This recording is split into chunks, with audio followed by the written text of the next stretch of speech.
I'm the lead 5-axis machinist.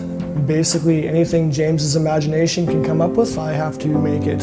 So it's a wide range of skills I guess you have to have for that. But you know, I'm always up for a challenge, right?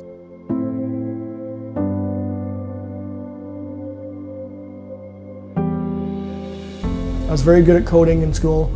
I was very good at design in the drafting classes, and I was very good at machining, so I got to combine all three. I've done stuff for bike companies, I've done stuff for defense companies, aviation, I've worked on submarines, I've worked on paper and pulp mill, which is dirty and disgusting and gross. Like the whole term journeyman was because you traveled the journey. You did everything that was part of your trade, you sampled all of it, right? And then you kind of specialized from there. My wife's always been my biggest supporter no matter what decisions I've made, even when she's felt I've been crazy, where she just trusted that I knew what I was doing and that, you know, I would do what was right for the family. So I think that, you know, having a partner that supports everything you do is huge, right? I don't like guaranteed success. I like the challenge of having that slight edge of not being able to succeed.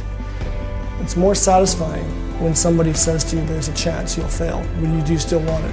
As James has given me a few parts like that, and there's some question marks, but when you do it, that satisfaction that, you know, hey, we did that.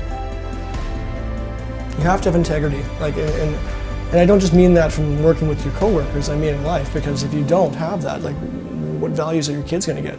You shouldn't lie or hide stuff, right? It's always be open, be honest, and the best results come of that, I think. When you have an honest group of guys that work together and speak their minds, some of the best ideas come from that. My #1 priority at work is always what's best for the guys in the shop and for the shop itself. My goal is never to do it for myself, it's just to make the company better. I'm Kalvin Clark, one of the humans of Genesis.